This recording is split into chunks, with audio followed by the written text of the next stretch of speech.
If you're focused on looking down and in, then you're not looking up and out. And as a leader, you should not be looking down and in. You should be looking up and out. What's our next move? What's our next strategy? What's the next market we're going to move into in the business world?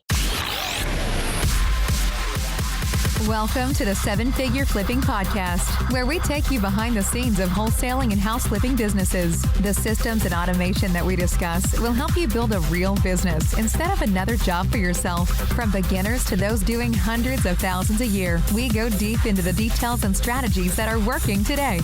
And now your host, Bill Allen.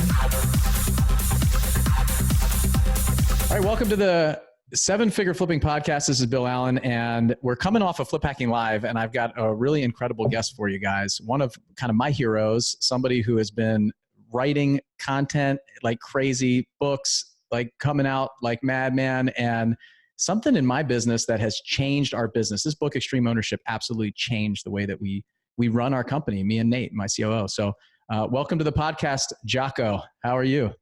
I'm doing good. Thanks for having me on. Oh man, thanks for being here. This has been kind of a dream of mine, whether you believe it or not, for a while. We, about a year and a half ago, just picking up that book has really just kind of changed the way that we've thought about business, our employees, our staff, ourselves. It's really kind of opened my eyes to a lot. So it's awesome. I had a lot of fun with you at Flip Hacking Live, getting to know you a little bit better, and seeing you on stage and putting you in front of those 600 people was pretty awesome. Yeah, it's always great to see the impact that when people take extreme ownership of what's going on in their world, the impact that it has. So it was great to see that group of people and your team, for sure.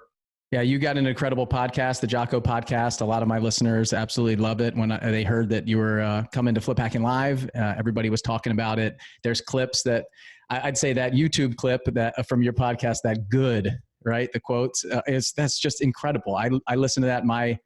You met Ashley and her daughter, Rye. They were there. She sent that out to our company one day, and I said, oh man, this is it. That's all we say in the company now. Things go wrong, things break, good. We got problems, good. We got somebody just quit, good. So really, really good stuff.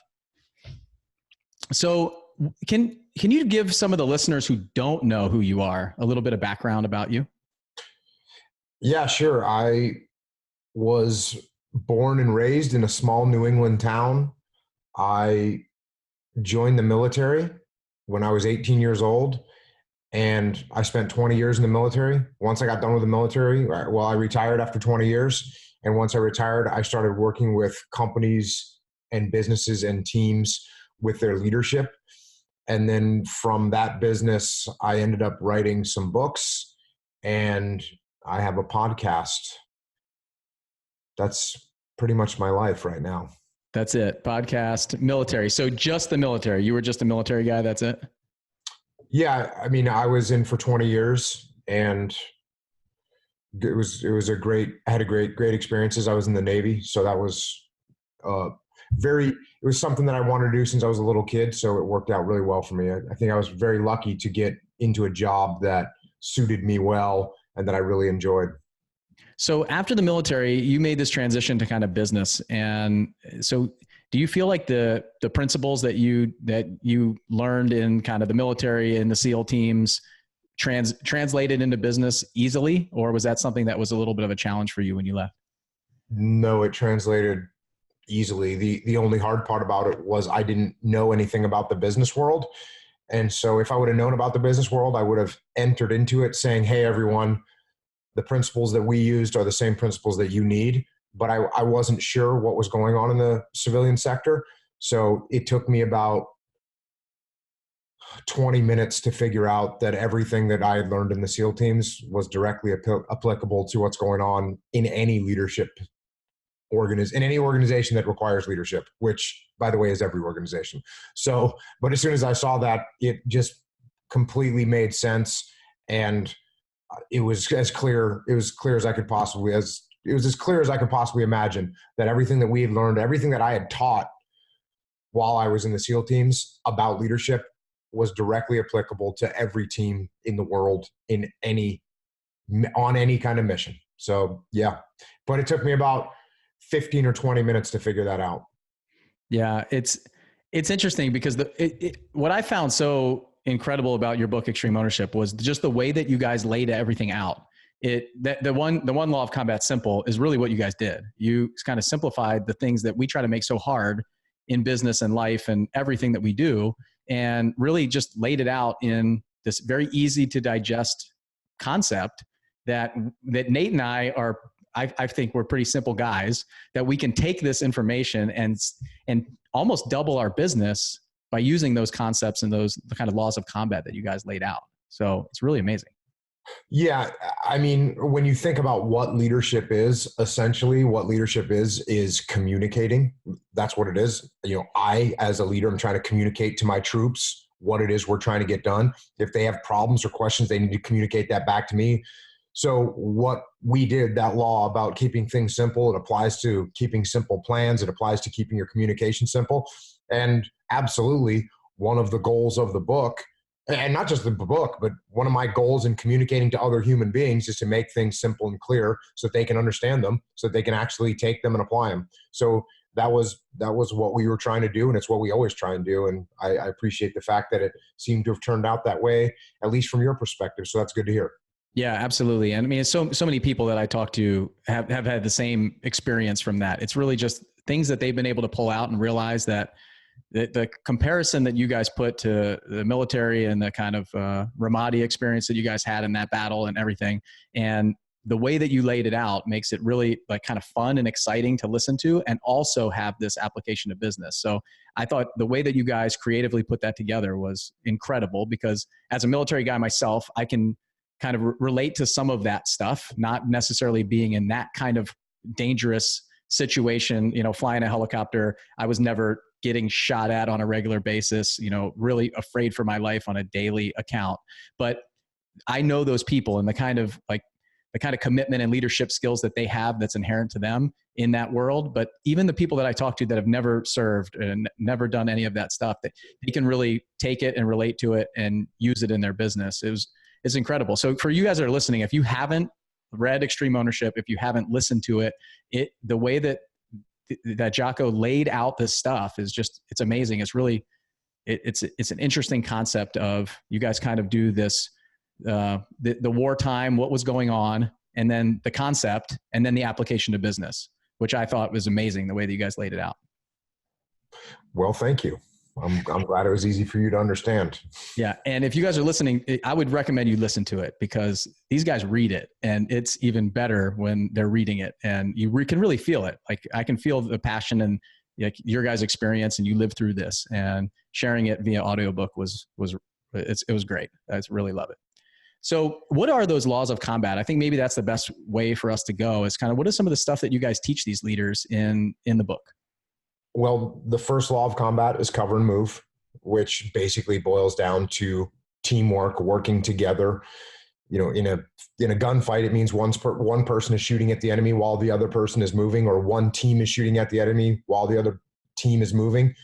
And that's just called cover and move. And what it is teamwork. And that's the number one law of combat, because if you have more than one person, if you have two people or more, you have a team and you have to work together. And then if you have multiple teams, the teams have to work together.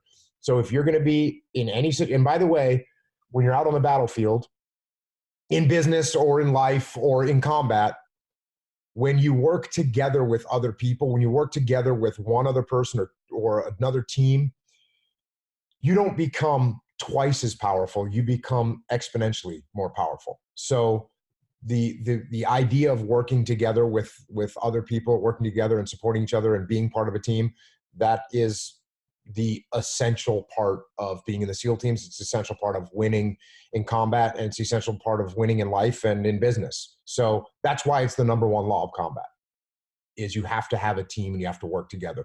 The number two is simple. And we already kind of talked about that, but you've got to give people a simple mission that they can understand. They've got to know what it is that they're trying to accomplish. They've got to understand it. And the only way to do that is to make sure you keep it simple. And then in order to do that, you got to communicate it in a simple, clear, concise manner. And then the next one, so now you've got two things. You've got a team and they understand what the mission is. Well, guess what? There's going to be problems. Things are going to go wrong. And when those things go wrong, they're all going to go wrong at the same time because of Murphy's Law. And so now what we need to do is we need to prioritize and execute. Look at what our biggest problem is and focus on the biggest problem, get that problem solved before we move on to the next problem, and so on down the line. And then finally, the last one is decentralized command. And what it means is everyone on a team needs to lead. And that's what you want as a leader. You want every person on your team to lead. And in order to do that, they've got to understand what the mission is. They've got to understand what the end state is. They've got to understand the parameters that they're allowed to work within, and they've got to understand why they're doing what they're doing. And when you get that, now you have a team where, without giving any direction whatsoever, everyone is moving in the right direction, making things happen that are moving you as a team towards the strategic goals. And so those are the 4 laws of combat. Yeah. So two of your guys from Echelon Front came out to work with our high-level 7-figure club on Monday of our week event. And we went through these laws of combat together. And it was interesting to see just like light bulbs going off in our crowd. These are all people that are making over 7 figures in their business per year in profit. So these are big business owners. They're all flipping and wholesaling hundreds of houses a year. And to see them lay this out in one day and them just go, wow, it's exactly right. That cover and move concept of everybody's got a job and not to build silos. We talked about these silos, right? Like that's not my problem. That's somebody else's problem. But to work together, to cover each other. And there's overlap in departments where you're working together to make sure things get done. You are in your own lane, but you're responsible to take that product and make sure it's really good when you hand it over. And if it's crap, then you're taking ownership for it. And go ahead. Oh, I was going to say it was interesting. I think you came up to me when I showed up a couple days later, and a couple of your folks from that 7-figure club had come up to me and said something along the lines of, wow, it was really neat how well your guys had adapted everything to our business and how well they knew our business and how well they knew the problems that we faced. And I kind of chuckled with you because that's what we hear all the time. We hear it regardless of the business that we're working with, whether it's a financial business, whether it's a construction business, whether it's a manufacturing business, whether it's an energy business. It doesn't matter what industry we're working with. The leadership problems that people face, the organizational problems that they face, the team interaction problems that they face, they're all leadership problems and they all require the same solutions. And so that's what we find all the time. And that's why I think, the company Echelon Front has been successful, and that's why the books that we've written have been successful, because the fundamental principles of leadership don't change. Yeah, I agree. It was funny. And I even thought the same thing, because I even knew, like, I worked with Dave ahead of time. We spoke on the phone for like 20 minutes beforehand, and he didn't have a lot of experience flipping or wholesaling houses. Business is business. My business here, running this podcast and running these events and bringing people in, it's more about building a company and a business than it is about wholesaling and flipping houses. It's not about the houses.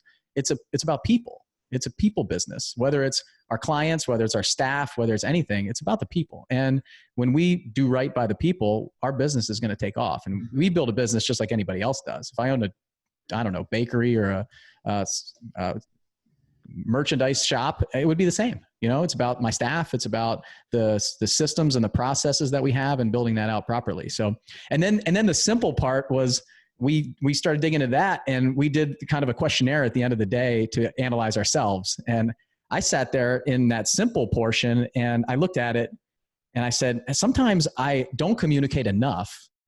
I don't ask enough of my people. And then sometimes I overcomplicate it. I'm like on both spectrums of that. So I'm sitting there answering 1 to 5 going, I'm a 1 and a 5. I'm definitely not in the middle. Maybe occasionally I'll hit that target. But for me, I realized that there is simple communications, but there's also a lot of times us entrepreneurs, we just show people the finish line and expect them to know how to get there. And we don't give them the necessary tools to get there. And then we blame it on them instead of taking ownership again. It all kind of comes back to that ownership, right? A lot of times I don't take ownership of that. I say, oh, this person just couldn't keep up. Well, your guys and you specifically, even talking to me up in the room, were like, do you give them enough information? It's your fault. Ultimately, it's your fault. And you're right. It is my fault. So that was definitely eye-opening for me, because I know that I do that, and still I almost can't stop myself from doing it. It's just the kind of person I am. So I know that I got to put the right people in place that are on my team and on my management team that can do that. They can give them step A, B, C, and D, because I got to give Nate step D, and he's got to know what A, B, and C are to give it to the rest of the staff. Yeah. I mean, this is also overlapping with decentralized command, because we want our subordinate leaders to lead. As I just said, we want everyone to lead. And then we don't want to micromanage them, because then we're looking down and in instead of looking up and out. And that's a problem. So what you're saying is, and this is something that can happen, this happens with leaders all the time. So they go, okay, great, decentralized command. I'm going to tell the team what the mission is, and then I'm going to let them go do it. But as you just said, if I haven't given them the training that they need to actually make that movement and do that maneuver, well, then it doesn't matter that I told them what the mission is. They don't know how to get there. So I have to make sure that I give them the tools, as you just said. And then once I give them the tools, then I go, okay, yep, I see that you know how to do this. Cool. Now here's the mission. You can go make it happen. And then you get out of their way and let them do it, because you've given them the skills to make it happen. Yeah. And it was just so interesting. One of the things that some of the Seven Figure Club members were saying were, well, hey, I feel like, okay, I get it. It might be my fault that this person is just not keeping up. And okay, might not have given them enough, but what if they're just like the wrong person? And I'm in my head, I'm just sitting there going, you put them in that seat and gave them that position and hired them. So it is your fault. It's still your fault. Even if you gave them all the tools, everything that they needed, and they were the wrong person, well, it's still your fault. You still need to take ownership, because you put them there. You're the one that hired them and put them in that seat and said you thought they could get there. So whether they make it or they don't make it, it's ultimately always your fault, is what I got from that day. And it's true. Yeah, true. And if you've put them there and they're not capable at doing that job, then you have to take ownership of getting rid of them. Mm-hmm. And I'll tell you, I was thinking about this with a client I was just working with. Most people, they do have the capability. They need to be taught, they need to be mentored, they need to be coached, they need to be led. And then once you give them that support, most people, they can figure things out and they can move forward. And then occasionally you do have people that are just not capable of doing a certain task, a certain job. They don't have a certain skill set, and they're not going to be able to do it. And then the best thing you can do for them is say, hey, listen, this is not for you. I've given you everything that I can give you, and I have nothing else to invest in you. I recommend that you move on, and I can't keep you here. So that's the best thing you can do. I mean, keeping someone in a job that they're not capable of doing is not the right thing to do for you, for your team, or even for them. Yeah. I think you just nailed it right there for them too. Cause there's been people in my company that they'll just hang on forever. And when you let them go, or you have that conversation with them and they're like, you know what, you're right. And they go on to be in that company that does fulfill them in that role that they fit, that's where they need to be. They're the right person in the right seat in that organization.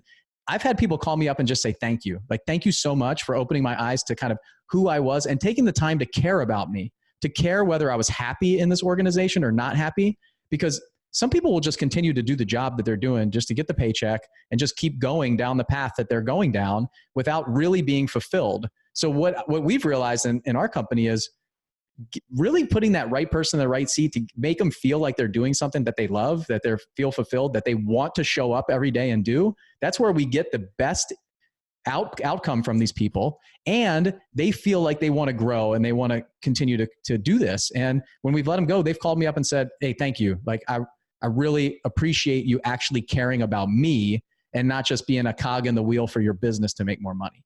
And I think as leaders, that's really where we hit the next level to get to the place where our people will work just as hard or harder for us than they would for themselves. And it's a team effort at that point, and they really feel it. Yeah, well, we had a saying in the SEAL teams, which is, if you take care of your gear will take care of you. Meaning, when you get done with your dive rig, you need to do the proper maintenance on the dive rig. When you get done on a parachute jump, you need to take care of your parachute gear and make sure it's cleaned and stowed properly and repacked properly. Obviously, your weapons, your guns, you clean those things, you keep those things in absolutely top condition. And if you take care of your gear or your life jacket, that's where we started here. And it was, we have these little CO2 powered life jackets. You'd pull a little actuator and it would inflate the life jacket. And if it doesn't work and you need it, you're going to drown. So the saying was, if you take care of your gear will take care of you. And what I eventually translated that to, as I grew up in the SEAL teams and moved into leadership positions, was if you take care of your people, then your people will take care of you. So that is an absolute statement of fact. Yep. I love it. I love it. And then prioritize and execute for me in our industry. And like you said, it goes across all of them, but being able to prioritize tasks and what's important, we have all of these closings, like we do anywhere from 30 to 40 transactions a month. And so my operations manager that does all the closings, deals with the buyers and sellers and all that stuff, she's got to figure out if something is always going to go wrong. Like you said, it's always going to go wrong. And when it does, she's got to figure out where to put it on the stack.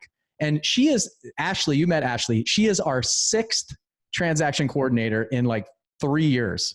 So we could never find someone who could really prioritize and execute. This is the number one skill that this person needs. And some people don't even think that job should even apply in a company like ours. And she is phenomenal at it, being able to prioritize those tasks and in a position that it's a huge puzzle. She's got to put together a giant puzzle every day. That puzzle changes. The pieces change, the location changes. It goes to crap every single day. There's a huge issue. So that prioritize and execute is the thing that she pulled out, that she was like, oh, I got this. This is my thing. And even going through like anything that I do, I find the people that I struggle with the most are the ones that don't know how to prioritize their day, prioritize their tasks, know what's important and what's not important, and have to always get somebody else to tell them what that is. So really, I think that is one of the things in this industry, and probably any industry, frankly. And I know what you're thinking right now. Probably, well, maybe I don't, but all of these are just as important as the others, right? But this one really resonates in my company that we have struggled a ton with, is finding those people that really know how to prioritize tasks. And the execution they're usually okay with. It's the prioritization that I find a lot of times that they struggle with. Yeah. And when you just said, you probably know what I'm thinking, they're all important. Well, they are all important, but in different industries in different companies within industries, there's different things that they have trouble with. And it would be the same thing with a SEAL platoon. And it would be different, just like a SEAL platoon doing a land warfare operation might have a problem keeping things simple. And that's what they kind of mess up. And that's where but then a month later, we're putting them through a block of training that is in an urban environment, and they're having trouble prioritizing and executing. So within your company, it sounds like your company has a personality that where they generally tend to not do as well as they could is in prioritize and execute. And that's good that you know that, and now you can focus on it. That means you're probably doing well with decentralized command, and or at least you feel like you're doing well, and that seems to be working okay. You're doing well with keeping things simple. You're doing well cover and move for each other. So where do you start to see the problem? You start to see the problem with prioritize and execute. And in the type of mission that you're working, when you're doing 30 or 40 closings a month, like prioritize and execute is going to be a big one that you need to pay attention to. Same thing like in an urban environment, when multiple problems are happening, if you don't know how to prioritize and execute, you're going to have some serious problems. So it's no surprise that you have an area that you need to focus on. And I bet that you'll look up in a year or 18 months or 6 months, and you guys will have kind of systematized some things, and you've figured it out, and you've got the people in place, and they've been trained enough, and they've had enough experience now where they start getting really good at that. And then all of a sudden you're going to look around and you're going to say, you know what? We could do better with decentralized command. You're going to realize that there's some things get micromanaged. So you'll constantly be modulating where your focus needs to be on where you need to improve. But as long as you have that humble mindset and you are looking to improve, you're going to continue to get better and continue to grow. That's awesome. I didn't think about it that way, that as you get better at some of these different laws of combat, that one other kind of pops up as the most important, because it's probably showing your weakness, right? It's the place that you're not kind of fortifying and tightening up that area. That makes a lot of sense. So yeah, I love it. So this takes me back to aviation, this prioritize and execute. As you were talking, I'm sitting here going, okay, I'm a helicopter pilot. We always have things that change. A guy just ejected. I have to switch from a CSAR mission to a search and rescue mission, or we're doing a logistics mission. It turns into a search and rescue mission. I have to, on the dime, snap like that as the aircraft commander and go, I got what kind of assets do I have? Who's in the helicopter? What's happening? What do I need to change? And I just have to change everything around, reprioritize everything that we're doing, and just start executing on a whole nother mission.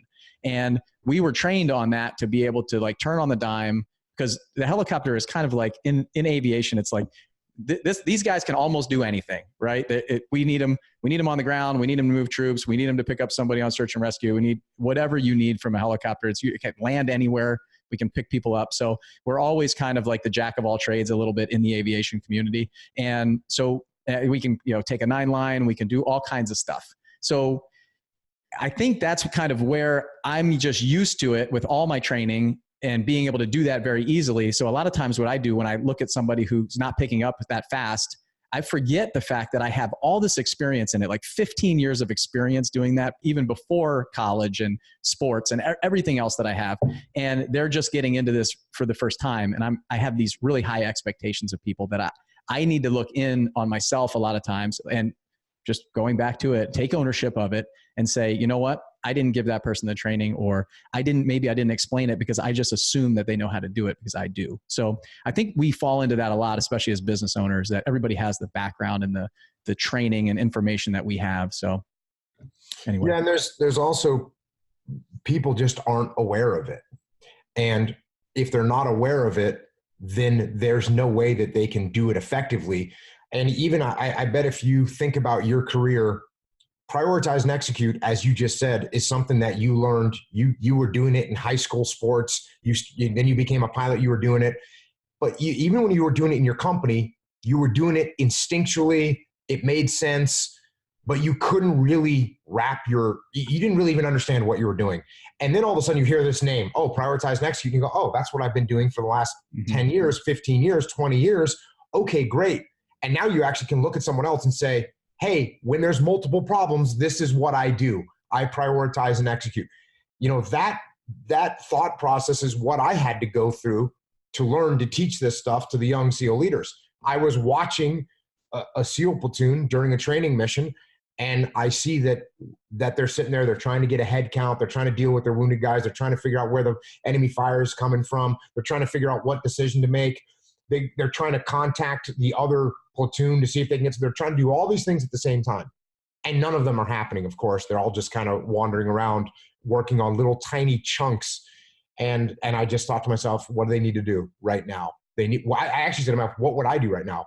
Oh, I know what I'd do. I would get my team to suppress that enemy fire. That was what I would do. And I would make one call and everyone would do it. And then we'd have that enemy fire suppressed. Then I could say, okay, let's maneuver to a safer area where we have better terrain features to protect us. Okay, maneuver. So then that's the next thing we're going to do. And I said, so what do I call that? Well, you pick the biggest priority, you prioritize all these problems, and then you execute on them one at a time.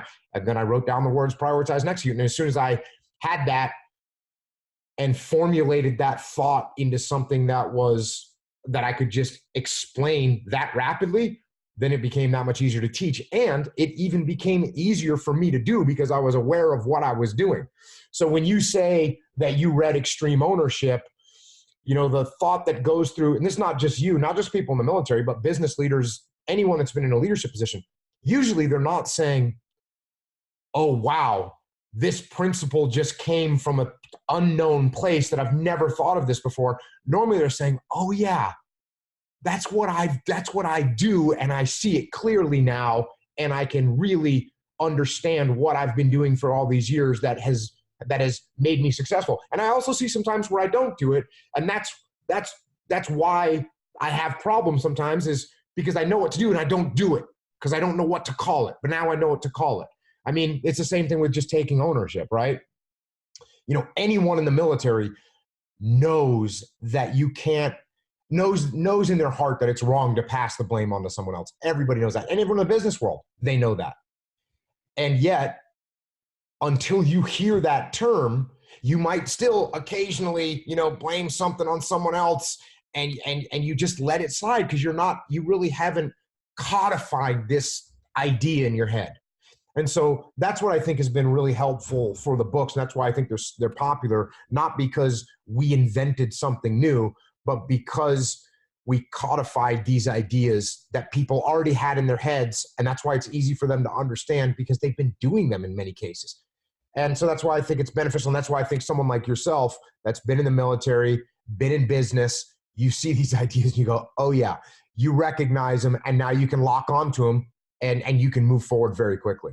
Yeah, I totally agree with that. As you're talking, I'm sitting here going, you're right. It is instinctual. I don't even think about it. And now, especially after Monday, after like the deep dive that we did, the full day training, that I understand these, I feel like I know them well enough that I could teach them at a, I don't know, 40% level to other people. But now I'm using, I mean, I was on a call today with my staff for this company, the 7-figure flipping company, and I'm using the terms prioritize and execute. I'm saying decentralized command. I'm saying, like, we're going to use these terms in the company because they're so easy to understand when you break them down like that. And we're making things really simple. And we're saying, look, we're making things way too hard. Why are we making them so hard? Just simplify everything that you do. The communication line should be simple. And using all of these and talking that way and using the terms, just like you said, it pulls out the instinctual stuff and just puts it on paper and makes it really easy to understand. And you're right. That's why the light bulb went off for me. Nate is a previous law enforcement guy. So he was in law enforcement, and he's, been a football player his whole life, all this stuff, like really high achiever. And he's just like, oh man, this is exactly what we needed. It's like a playbook that we can understand and read, where it's not too many X's and O's for us, and we can go out and handle it inside the business. And like we talked about at the event, extreme ownership became one of our core values because of this. So like that means a ton to me. So thank you guys so much for this. It's incredible. So decentralized command is the last one we're going to touch on here, but to me, that is so powerful in the business that most of us have in this real estate industry. So the wholesaling and house flipping businesses that most of my clients and my friends and my peers and my mentors have, are a lot of virtual businesses. So we don't have a central office. I run a company right now. We do almost $3 million in profit this year. We don't have an office at all. Everybody works from home. We're all around the country too. I mean, my chief marketing officer is up in Michigan.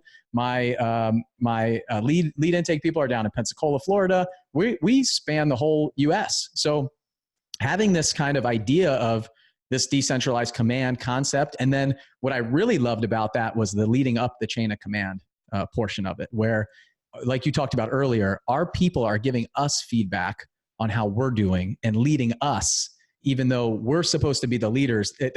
That concept right there is why, instead of me reading it and Nate reading it, I sent that book to my entire company, was that chapter right there, because I want them to be telling me what they need from me. And that blew my mind, was so eye-opening, and really made me question a lot of the decisions that I had made over the last 2 years before I read it, because I feel like I was doing the micromanagement. I was asking for things that I didn't need to ask for because I didn't need them. So really good stuff. Yeah. The decentralized command, and there is a logic to the way that those 4 laws of combat are structured. And decentralized command is the last one, because if you don't have prioritize and execute, and you don't have simple, clear, concise, and you don't have cover and move, then you're not going to get to decentralized command. You have to have those things to have decentralized command. I mean, prioritize and execute. If people don't know what it is that they're trying to get done, then how can they go out as a subordinate leader and execute when they don't even know what they're supposed to be doing?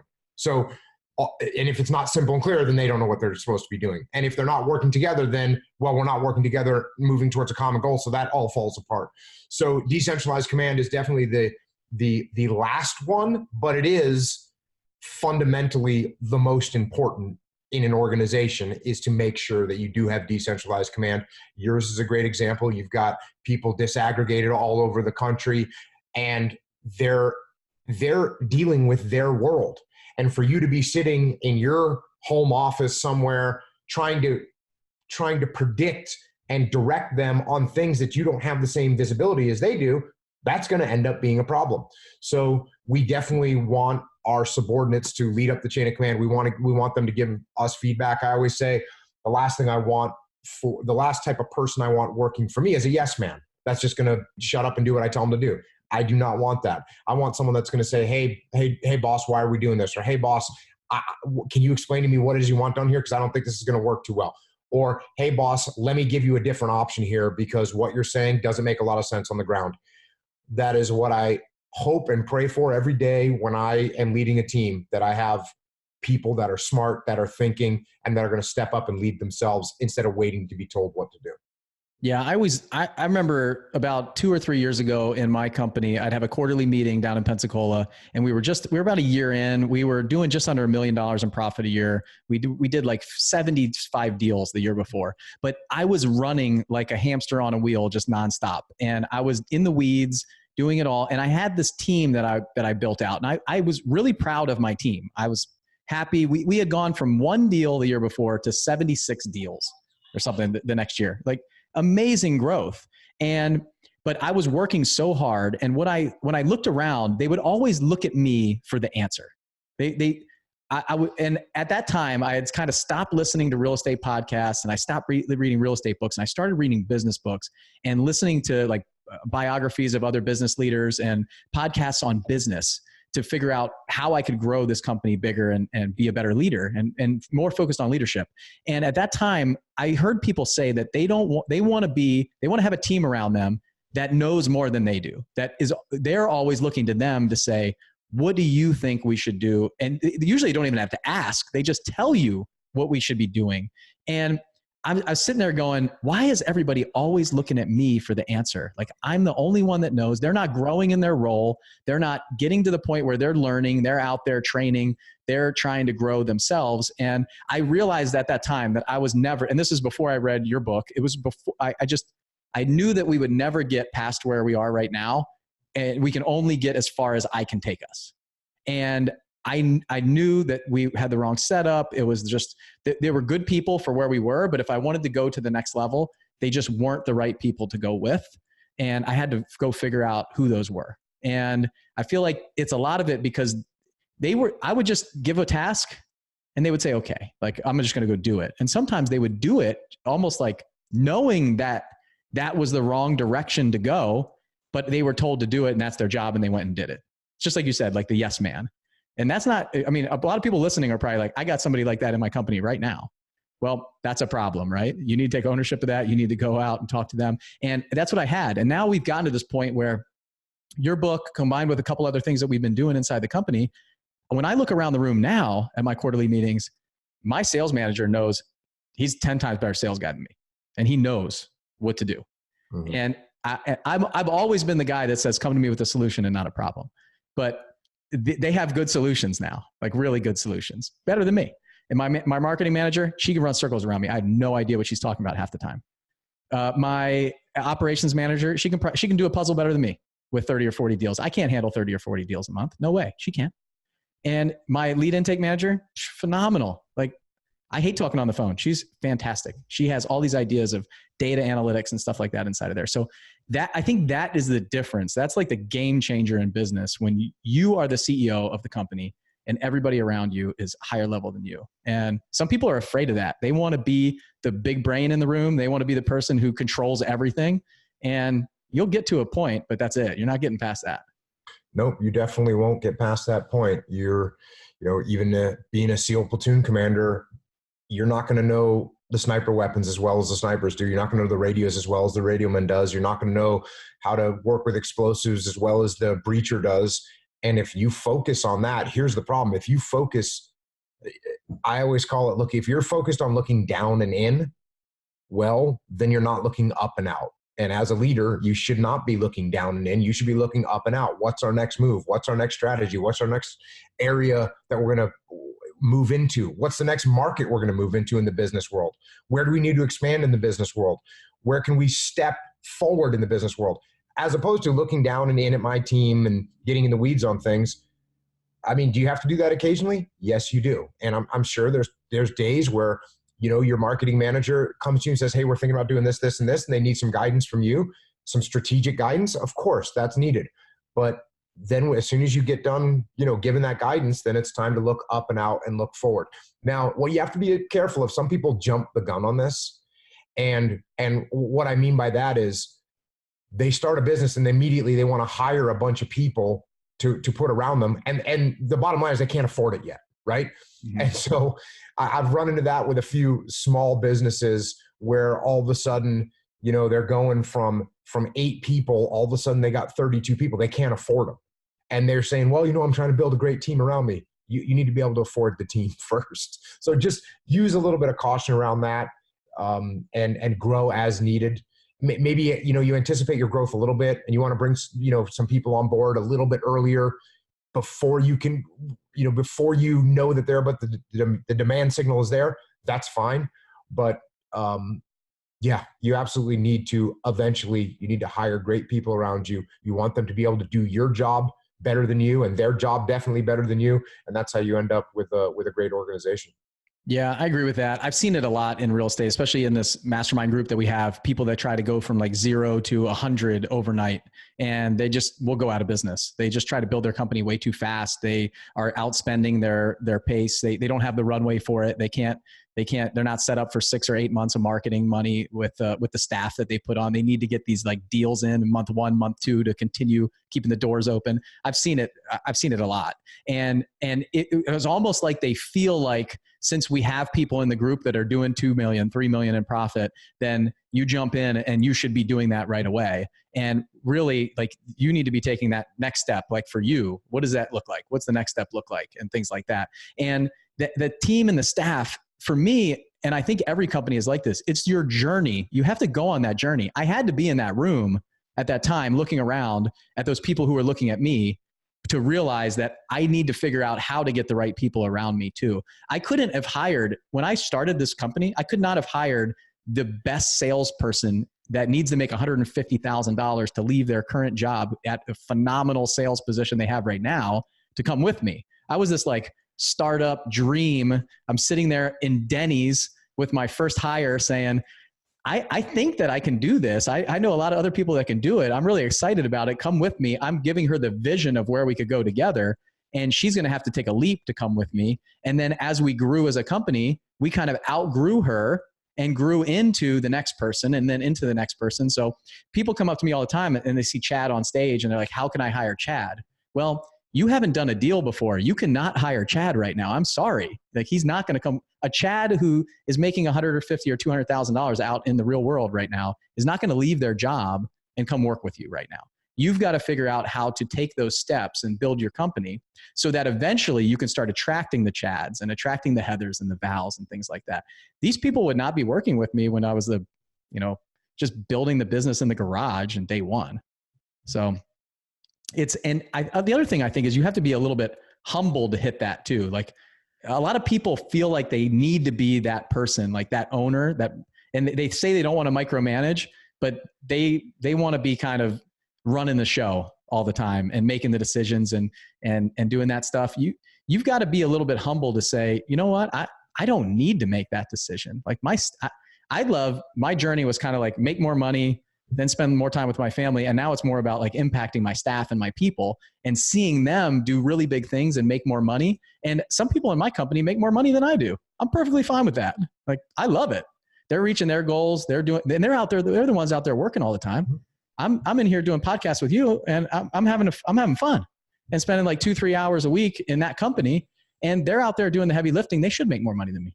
That's the way it should be. Yeah, no, that's all really important stuff. And the thing about, I think I talked about this when I did the Q&A with some of your team, is if you want to be in charge of everything, your goal should be to be in charge of nothing. And that sounds, obviously like there's a big dichotomy there, but if you're in charge of everything and you're making every single decision, you don't have the cognitive capacity to really be able to lead anything.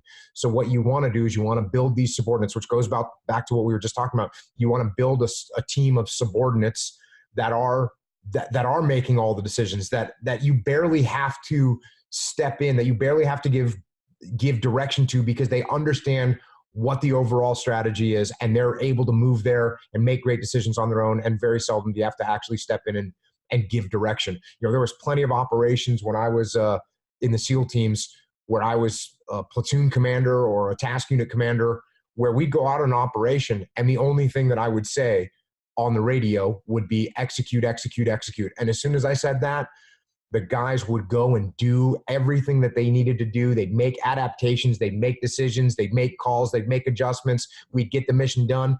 We'd load the vehicles and we'd go back. And I literally would do nothing except for say, go. And that is the ideal situation. Now, did that happen every time? No.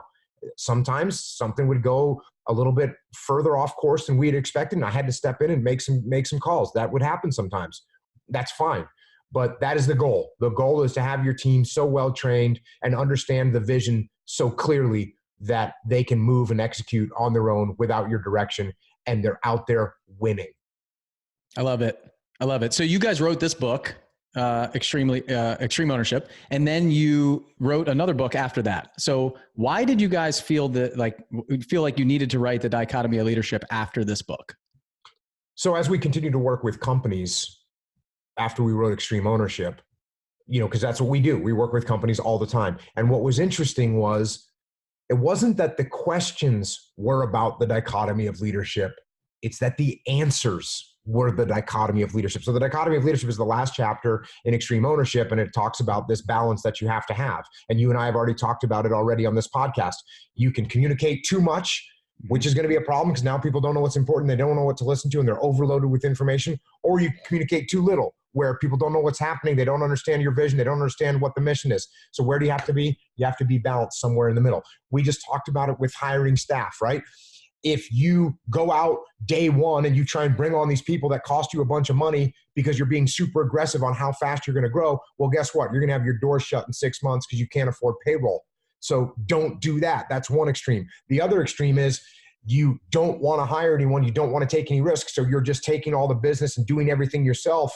And now you're just looking down and in. You're not seeing which strategic direction to go in, and you're not growing the way you should. So where do you need to be? You need to be somewhere in the middle. And that's the same thing with everything in leadership and everything in life, really, is you have to be balanced. And because that was the answer to so many questions, we realized that we needed to do a better job of explaining that to people and showing the different cases where this unfolds. And that's why we had to write The Dichotomy of Leadership. And interestingly, I mean, some people say that it's better than Extreme Ownership because they can get granular on how they're actually out there leading. So, that's why we had to write it. Yeah, the default aggressive one to me was the best because Nate and I are both default aggressive. We're pretty aggressive in what we want to do, the markets we choose. We go all in, we dive in head first. It's like let's just go and then we'll figure it out. And so that to me stuck out from that second book that I read is kind of, okay, there's a limit to default aggressive. You guys just got to be careful. And that interestingly, that is the first dichotomy that sort of registered in my brain as I looked at the information I was putting out to the young SEALs and telling them to be default aggressive. And then they would go crazy and they'd run to their deaths on the training battlefield. They'd be in a training operation. They would just charge because they were trying to be default aggressive. And so I realized, you know what? You can go too far with that. And then as I looked at every characteristic that a leader can have, even if it's a good characteristic, if you take it to the extreme, it will be a bad characteristic. I mean, it will be a bad characteristic. Any good leadership quality can end up being a bad. I mean, even here's what I'm trying to think of the most radical example. And because you and I were just talking about the importance of taking care of your people, can you take care of your people too much? The answer is yes, because I've been at companies where the leadership cares about their people so much that they keep staff on board that they can't afford, and they end up running the company in the ground. And now it's not just 12, it's not just 122 people that lost their jobs. It's now 1,200 people that lost their jobs because they didn't make the right decisions because they cared too much about their people. So every leadership characteristic that you have, you can go too far with. And that's why, again, learning how to balance these dichotomies of leadership is so important. Yeah, I can see that. I mean, we had to restructure the commission payments that we made to our sales team because the company just wasn't making money. And if the company's not making money, hey, I don't care how much you love your commission. When the doors are closed, you're not going to have a job. So we had to go back and say, we structured this commission structure based on the marketplace 3 years ago. And the marketplace is very significantly different. It costs us a lot more to find houses. We spend a lot more on marketing money right now. We need to tie this all together and figure out how to do it. And so when we did that, we had one person who was like, I'm not taking a pay cut for the company. I'm going to go. And the other person was like, yeah, let's figure it out. What does it look like? Why? And he understood why. And we went through it all. And that guy's our sales manager now. Like he's managing all the team and he's making a lot more money by doing that. And so when we can kind of see who the team players are, who's in, who's out, who's taking extreme ownership and who's not. And all the people who are like, yeah, I totally get it. I see it. Now that you lay it all out, and I'm up front with, hey, the company, it's not me, it's the company. I don't need to the company needs to be profitable to stay in business. And in order to do that, everybody on the team has to play in that game. It's not just about me. It's not just about how much money I'm making. It's to make sure that we're all team players. And that really showed who the team players and who weren't. And anytime we restructure the company or do anything that feels a little uncomfortable to people, that's where you really see the true colors of everybody else too. And you see who's really in, who's really taking ownership and who's not. And I feel like right now, anything that happens inside the company, we got to this point where we've kind of built it off these concepts, off this book, and we're with our core values and everything else that we've been able to solidify. And we built a team around us that takes ownership. So any changes that need to be made, we're doing it as a team. That we're restructuring it together, and they all look at it like a real company. It's not just Bill on the top trying to make a lot more money. So it's really amazing to see what can happen when you put all of this stuff in place and you get the right people around it that also exhibit that same value of ownership and extreme ownership. So, hey, I just bought some other books. You got some of these other ones too. So can we talk about those real quick? Cause I'm excited to get these in the hands of my little guys. Yep. I've written a bunch of kids books and there's a fourth one that you don't have there. The first three are called Way of the Warrior Kid. The next one's called Mark's Mission. And the last one is called Where There's a Will. These are a series of books about a young kid that starts off the first book. He's in fifth grade, at the end of fifth grade, and he's facing the kind of problems that kids face. He doesn't know his times tables, so people think he's dumb, and he kind of thinks he's dumb. He can't do any pull-ups, and so people make fun of him in the recess area because he can't do any pull-ups. He doesn't know how to swim, so when they go on their class field trip, they're making fun of him because he doesn't know how to swim. And then he's got the big bully, Kenny Williamson, that's picking on him, and he's just not a happy kid. And he finishes that school year, last day of school, all this kind of comes down on him, and he's sad and he's crying on his way home from school. And then when he gets home, he remembers that his Uncle Jake is coming to stay with him for the summertime, and his Uncle Jake was in the SEAL teams. And so his Uncle Jake talks to him and says, hey, what do you want to do tomorrow? You want to go you want to go play basketball? You want to go for a swim? What do you want to do? And he says, well, I actually can't swim, and actually I'm not good at sports, and actually I'm dumb, and I get picked on. And he starts crying, and Uncle Jake looks at him and says, hey, you know what? All these problems are problems that we can solve if you're willing to work and you're willing to commit. And if you want to do that, we'll turn you into a warrior kid. And that's what it's about. He spends the summer working out, eating right, learning jujitsu, learning how to study, learning how to swim, and it transforms him. So that's what it's about. And then the next book is a different kind of bully, a different situation, different problems. And it's life lessons and I'll tell you what, and if you've read them, you know this, these life lessons are not just for kids. These are for adults, and they've been very well received. And that's one of the most rewarding things that happens to me now is when I get, letters and messages and emails from kids all over the world that are on the warrior kid path. So that's really cool. And then I wrote another kid's book for a little bit younger age called Mikey and the Dragons, which is about a kid that's kind of scared of everything. And he's scared of the dark, and he's scared of bugs, and he's scared of everything. He's scared of the water. And he finds a book underneath his bed that's about a young prince that lives in a kingdom where the king has died, and no one in the kingdom wants to face the dragons that are over the dragon hill and protect the kingdom from these dragons. And when the king dies, it's left all on this young prince who's 7 years old. And he's scared. He doesn't know if he can do it, but he goes to his father's room and opens up his father's war chest, and he pulls out the shield and he pulls out the sword, and they're kind of too big for him. And now he's even more scared how he's going to fight dragons when he can barely pick up this sword. But then he finds a note at the bottom of the war chest that's from his father, the king, and it explains to him what he needs to do and that he needs to stand up and go face the dragons. And he assures him that the dragons will be not the threat that he thinks they are, and that the real fear is inside of his head. And so he reads that note, and then he goes and faces the dragons, and you've got to read the story to find out what happens. That's awesome. Yeah. You said that it's not just like lessons and tales for kids. And you're right. These are phenomenal books to read to your kids, to spend time with them and talk through the lessons and things like that, because you're right. I know a lot of people that could read these and take a lot from them. So no doubt about it. And so I would be remiss if I didn't mention my cousin Joey. So on the podcast, he wrote me a letter that I read on the last podcast, because I interviewed a guy. We did the last podcast I did. We had a survey that we sent out after the Flip Hacking Live event, and we had people fill it out, and they got a coaching call. We're going to pull one that could win a coaching call with me.